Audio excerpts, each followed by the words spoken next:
So I'm starting with our first problem for today, which is on thermal expansion. So I have a sealed gas tank in the car completely filled when the temperature is 17 degrees Celsius. How many gallons will spill out of the 20-gallon tank when the temperature rises to 35 degrees Celsius? We're given the coefficients of volume expansion for the gas and the tank as well. So since we're given the expansion of the tank, it might be like a good remark for us to notice that both gas and tank expand. So basically, this tank, which was filled with gas all the way to the top, this was at 17 degrees Celsius. Once it is heated to 35 degrees Celsius, the tank itself is gonna expand. So I can draw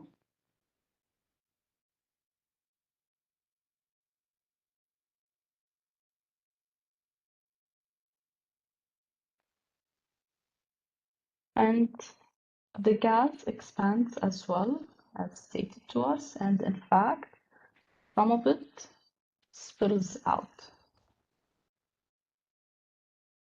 You can also see that from the coefficients. The coefficient of thermal expansion for the gas is way bigger than that of the tank. So yeah, we expect the gas to expand more, and since it was already completely filled in the tank, it's gonna spill out.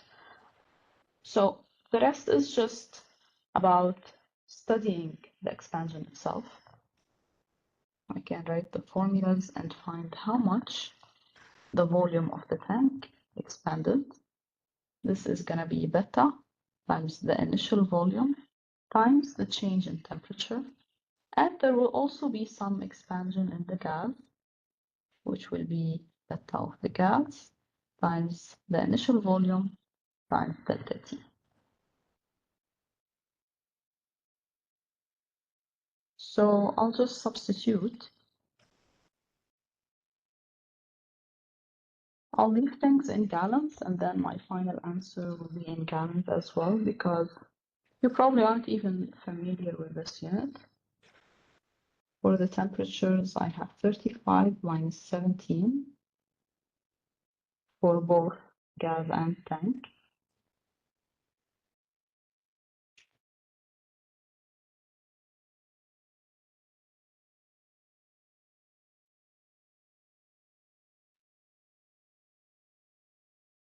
So if you calculate this, you will get 0.013 gallons for the volume of the tank and 0.34 gallons for the expansion of the gas.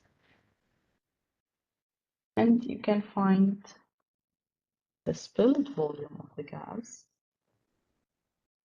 by just finding the difference. So what didn't fit into this tank expansion is gonna spill. So this will be 0.34 minus 0.013, which is 0.33 gallons of the gas, which will spill outside.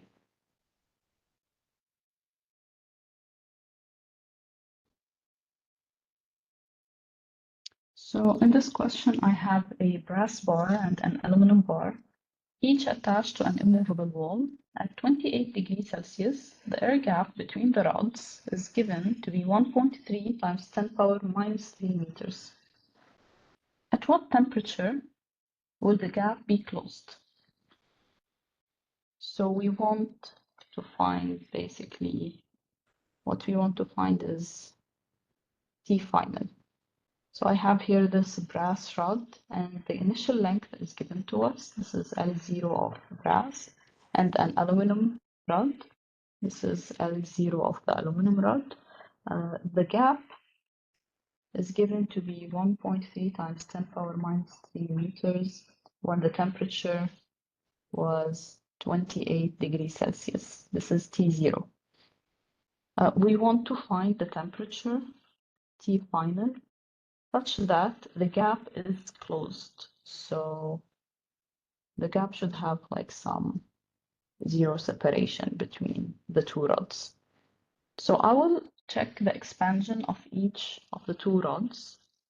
I will leave the temperature as unknown, and what I want is for the expansions to fill up the gap.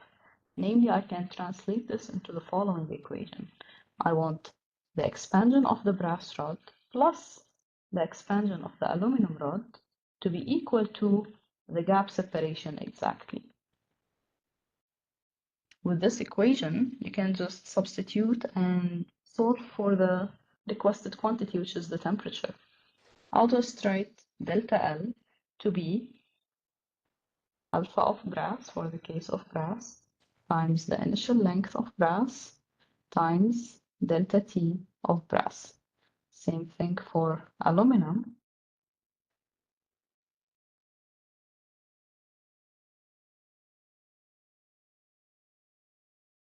Now I can see that the initial and final temperatures will be the same for both. So I'll take delta T as a common.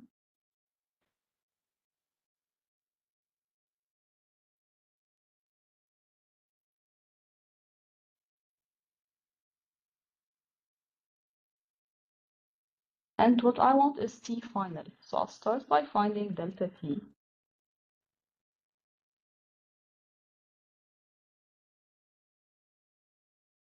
Alpha of brass is given to be 19 times 10 power minus 6. The initial length is 2. Alpha aluminum is 23 times 10 power minus 6. And the initial length is 1. So if you solve this, you get 21 degrees Celsius. And we basically want the final temperature. So this will be delta T plus T initial is 21 plus the initial temperature was 28. You can see how I'm leaving everything in degrees Celsius only because I'm dealing with delta T the whole time, which is the same whether it's Celsius or Kelvin. Otherwise, this would affect my SI units if I had temperature in my calculations rather than delta T.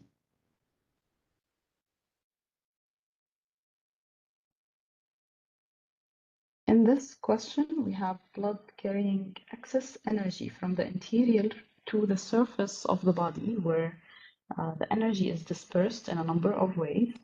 While a person is exercising, 0.6 kilograms of blood flows to the body's surface and releases 2000 joules of energy. The blood arriving at the surface has a temperature of the body's interior, 37 degrees Celsius. Assuming that the body has the same specific heat as water, 4186 joules per kilogram Kelvin, determine the temperature of the blood that leaves the surface and returns to the interior. So here we're dealing with the heat energy associated with a change in temperature, which is Q equals mc delta T. Remember, we discussed two formulas for heat energy, one for the changing temperature and one for the phase change, at which the temperature remains fixed, but the material undergoes some phase change from solid to liquid, liquid to gas, or the other way around. Q was the heat energy, which is in joules. M is the mass of the material that is changing the temperature. C is the specific heat, which is a property of the material. It is the amount of heat needed for 1 kilogram of a certain material to change its temperature by 1 degree Celsius. You can see its unit, joules per kilogram Kelvin. We can also write this as joules per kilogram degree Celsius. It's still an SI unit because we have delta T in the formula. So what we want to find, the temperature of the blood leaving the surface and returning to the interior. So the blood is reaching the surface of the body and releasing some energy. When it releases this energy Q, the temperature is gonna drop. So we want to find this final temperature. We want T final. One thing to notice is this T final is less than T initial. We're gonna actually need this when we discuss our calculation of T final. So I will continue by doing some calculations of delta T. It will be Q over MC. Q is 2000 joules. M is the mass of the blood. And C is 4186. So if you calculate this, you will get 0.8 degrees Celsius. Now remember, usually we would write delta T to be T final minus T initial. And if we write this as 0.8 degrees Celsius, this gives us T final to be T initial plus 0.8 degrees Celsius, which is bigger than T initial, which is not correct because we know the temperature has to drop.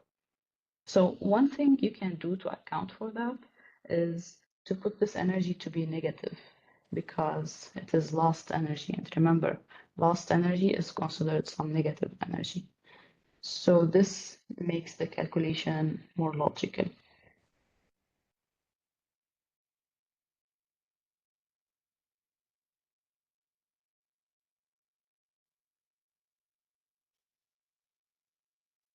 So we can find T final, which is 36.2 degrees Celsius.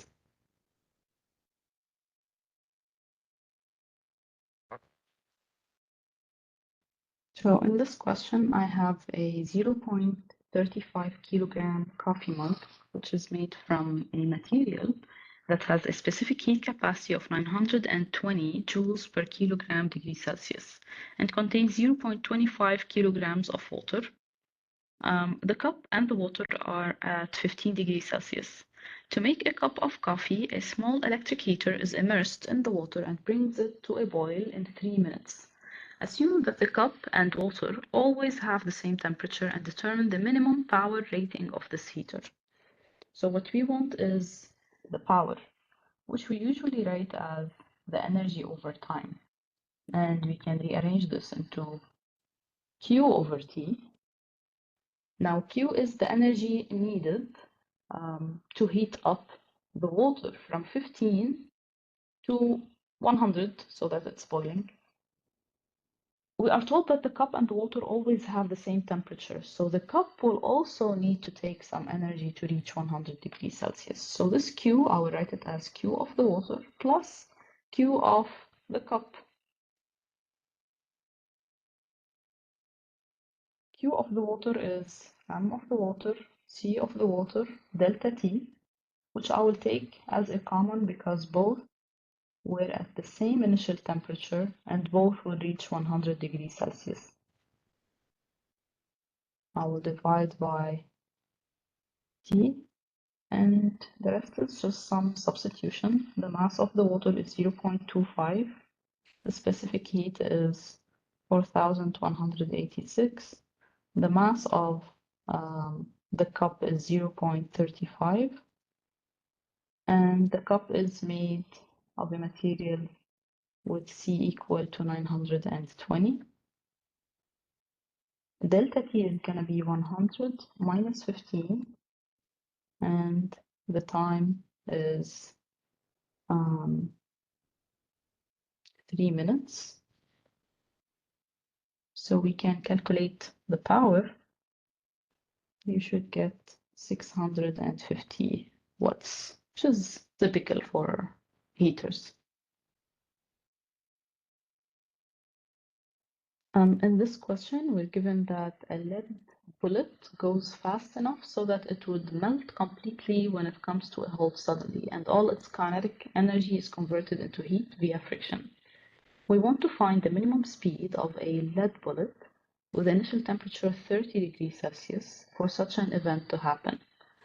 We're given the melting temperature for lead, the specific heat of lead, and the latent heat of fusion for lead, which we will need for the phase change. So basically what we want is the speed and To calculate the speed, we're gonna just remember that all of the energy of the bullet, which was kinetic, has transformed into heat and leading to the bullet melting. So I'll write the kinetic energy to be equal to Q, which is the heat that this bullet is gonna be absorbing to do the melting. And this Q will be mc delta T, where delta T goes from 30 to the melting point, plus the latent heat and the energy associated with the phase change. So this is for the melting. So I will need two quantities for the heat energy. The heat needed to heat up the bullet from its initial temperature to the melting point. And then when it reaches the melting point, I will need some additional energy to convert all of the solid lead into liquid. So I can just substitute. One thing to notice is the mass remains the same, because none of the material is going away when you're melting or phase changing or whatever. The mass is the same always. Otherwise, you would be adding some atoms from nowhere. We're not given the mass, as a matter of fact, so I'll take it as a common. The thing is, it's gonna cancel out with the kinetic energy formula.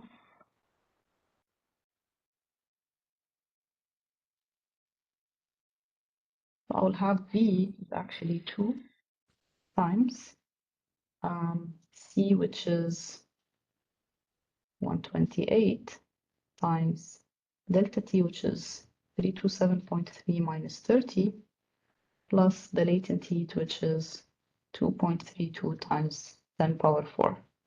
And I have here a radical.